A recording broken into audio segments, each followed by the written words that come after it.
Baru-baru ini dikabarkan bahwa Ahmad Dhani dan Mulan Jameela dipanggil di persidangan atas laporan Fit kepada Bunda Maya.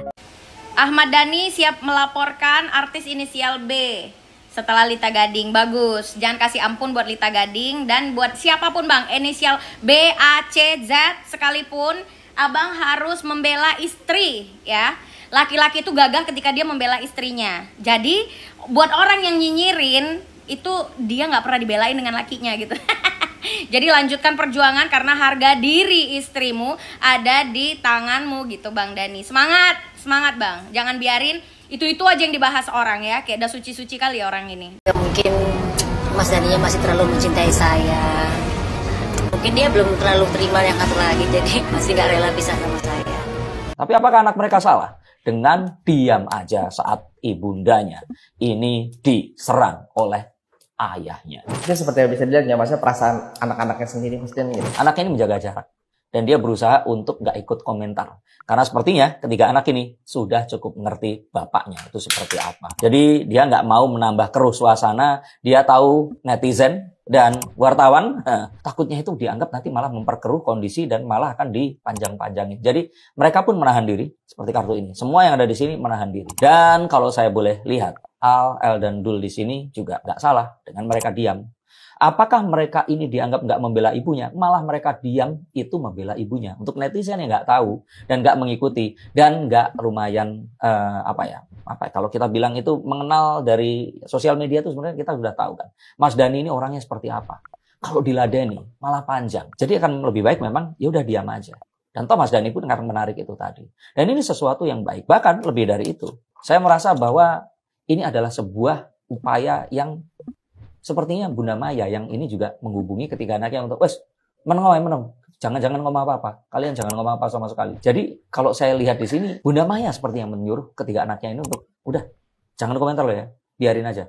Biarin bapakmu seperti itu. Ya ini menunjukkan kalau ya ini masih Mas Dhani yang mereka semua kenal. Ahmad Dhani's daughter said, "Ibuku wanita baik, dia tidak merebut suami orang." Okay, let me give a reaction for her statement. Yeah, you might be right. Your mom is not a side chick. Your mom is a good woman. Your mom is a good mom. But the problem is your dad. Because everybody knows your dad is a womanizer. Maybe you can talk to your dad why your dad act like a kid. Musisi sekaligus politisi Ahmad Dhani baru-baru ini kembali menghebohkan publik usai dirinya mengancam akan membongkar borok masa lalu mantan istrinya Maya Estianty. Dalam podcast bersama Denny Sumargo, Ahmad Dhani mengungkapkan beberapa hal terkait Maya Estianty yang tak diketahui oleh publik. Mulai dari Maya Estianty yang disebut pernah berhubungan dengan pria lain, isu perselingkuhan yang diduga direkayasa, hingga fitnahan KDRT yang sempat Maya Estianty ungkapkan ke ruang. Apa sebenarnya yang terjadi di balik semua ini?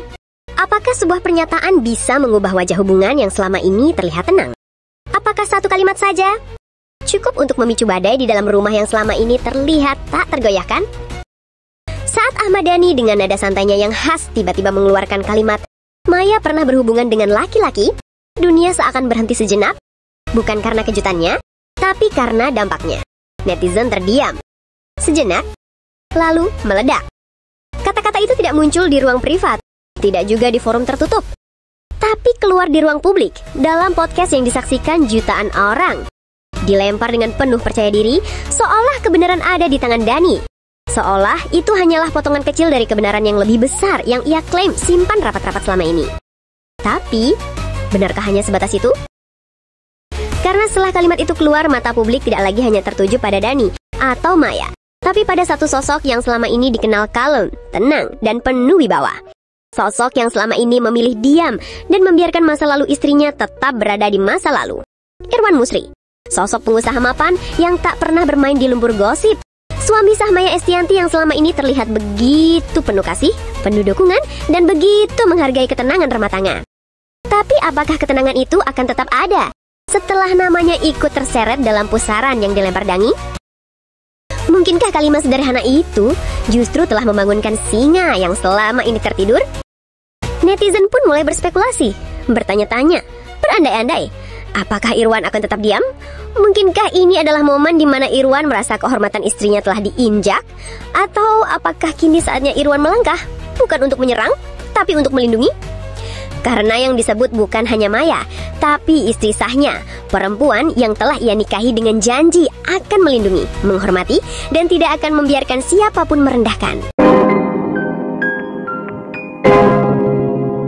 Yo guys, balik lagi bersama saya tentunya Uki Kelvin. Nah, kita bahas lagi terkait info dari Maya, tentunya Maya dan Dani guys. Ini ada pernyataan dari L ya. Nah, ini seperti apa pernyataannya? Yuk langsung kita simak bareng-bareng guys. Nanti kalau aku nikah, nggak tahu kapan ya. Maksudnya nanti kalau Nggak tahu ada kapan. please dong, Dewa Once ya. Oh iya. Lu request Maya lu. Iya. Tapi Iya. alhamdulillah ayah mengabulkan. Mengabulkan ya? Mengabulkan. Ya udah boleh deh. Kalau buat nikahan anak-anak sendiri, Dewa Once boleh deh. Dewa Once. Itu satu pernikahan satu permintaan buat dia, buat nikahannya dia. Karena gitu aku kan lahir tahun 99. Iya. Terus Om Once masuk Dewa itu kan tahun 99 2000. Jadi aku memang besar dengan karya-karya Dewa yang eranya Om Once. Iya. Dan Iya. Deket lah dengan itu. Iyalah, jadi eranya itulah. Iya. Jadi pas aku lihat, Bisa nggak tuh? bisa nggak? Kata ayah sih bisa. Kayak kita lihat tadi. Oh, demi lu dia turunin Mau tuh. dia, cuman Tuh, turunin egonya ya, karena kan kemarin terakhir kan Once sama Dani kan ada perseteruan tentang lagu ya, hak cipta, entahlah. Makanya kan Once sudah tidak menyanyikan lagu Dewa lagi guys ya. Nah, ini kita lihat lagi ada berita apa lagi guys. Problemnya dari Dani. Bentar, ini cepet banget tadi ya. Bagi Mbah Tejo, Ahmad Dhani itu nyebelin guys, katanya gitu ya. Nah, kita lihat seperti apa. Problemnya dari Dani itu kan memang itu loh. Nyebelin. Lihat, cuman sayang karyanya bagus-bagus. Bahwa saya itu sebenarnya nggak pernah cari masalah sebenarnya. Tapi kalau masalah itu ada, saya nggak pernah lari. Asik, nggak pernah lari. Men, sengsara banget hidup lo. Sengsara. Kerjaannya ngomongin orang. Jadi gini Kerjaannya benci sama orang. Karena biasanya orang yang menghina itu insecure. Tuh, insecure ya. Agnes mau diduga balas omongan Dani, mengsengsarakan banget hidup lo, kerjanya ngomongin orang, urusin hidup orang, nggak ada kerjaan aja, katanya gitu guys ya. Saya boleh bacakan ya Menurut beberapa Ahmad komentar. Dhani, Karena netizen Mas Dhani itu sering IQ-nya memicu kontroversi 78. menurut netizen. Itu Mas Dhani sering dibilang cuma cari sensasi. Mas Dhani ada yang bilang, wah anggota dewan kok seperti itu, mending mundur saja. Terus ada yang bilang Mas Dhani NPD, ada yang bilang Mas Dhani pansos aja. Nah, Mas Enggak sih, enggak. Terus terang. dibilang seperti oleh netizen. Enggak. Justru saya memang sering manas-manasin. Kalau saya sih nggak nyebutnya netizen ya. Netizen di bawah IQ 78 itu saya sebutnya deterjen. Apar, deterjen. Terutama donatur yang itu. Asik, donatur apa nih? Nggak ada yang bilang Pak Irwan paling gede. Punmai, begitu cuma suatu bentuk terima kasihnya dan menghargai apa yang telah diberikan. Yang notabene Pak Irwan bukan ayah kandung Al. Itu aja. Ini komentar dari Noni Marisop ya. Nah, kita lihat lagi.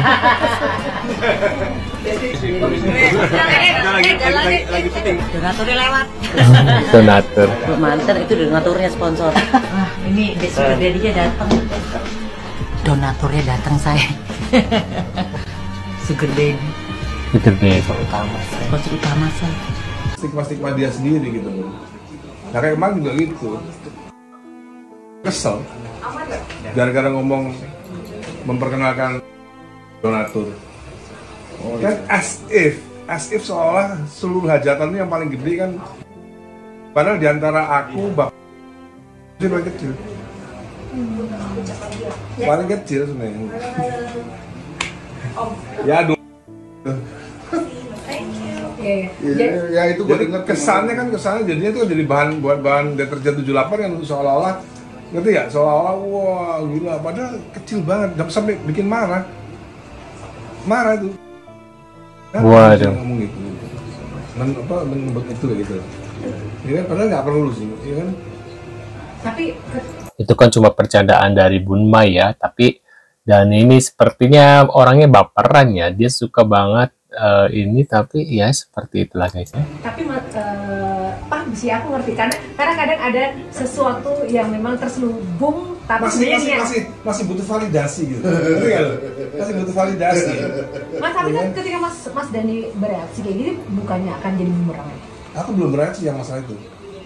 Yang masalah donatur belum bereaksi. Oh enggak, maksudnya secara umum dengan asumsi-asumsi bereaksi karena semua hujatan ke Via itu kan berasal dari situ. Kalau mau tanya kan gini ya, kita kan sekarang kan fokusnya memang gimana cara gini, satu, public figure pun juga manusia, anak public figure pun juga manusia yang punya hak asasi yang harus dihormati. Bullying apapun bentuknya, motifnya itu tidak didukung. Benar, karena di era kebebasan informasi sekarang menghensat itu cukup bisa mengatur. Sebenarnya bullying itu nggak apa-apa, asal nggak karena kecil. Masalahnya cuma itu aja. Masalahnya juga orang-orang dewasa yang melakukan bullying itu memiliki mungkin profesi-profesi tertentu yang seharusnya ada kode etik yang harus dijaga. DM gitu. Kalau ngata-ngatain anak gundik soalnya itu DM. Kalau terus Via dokter atau gimana? Ya Via cuma nunjukin ibunya aja gitu. Ya. Via kan akhirnya bikin postingan, aku buka apa? Kan Via kan juga merespon kan, ngasih ayat Al-Quran segala macam. Artinya kan dia juga sebenarnya iya terus sih gitu. Nah itu semua awalnya kan dari situ, awalnya kan semua dari gibahan dan fitnahan itu. Kalau gua sih bulletproof. Kasih bulletproof. Ini pakai ini. Aku bulletproof lagu. Justru aku senang membuat deterjen 78 marah-marah tuh aku seneng. Semakin mereka marah aku semakin seneng. Mas nanti kita Waduh guys, marah semakin senang, berarti emang dia sengaja mencari sensasi gitu ya. Tapi kalau dibilang mencari sensasi, dia juga nggak mau gitu ya, nggak mau dibilang sensasi juga. Waduh, ini gimana menurut pendapat kalian guys ya? Terima kasih ya sudah hadir. Kita akan bertemu lagi di video selanjutnya. See you guys.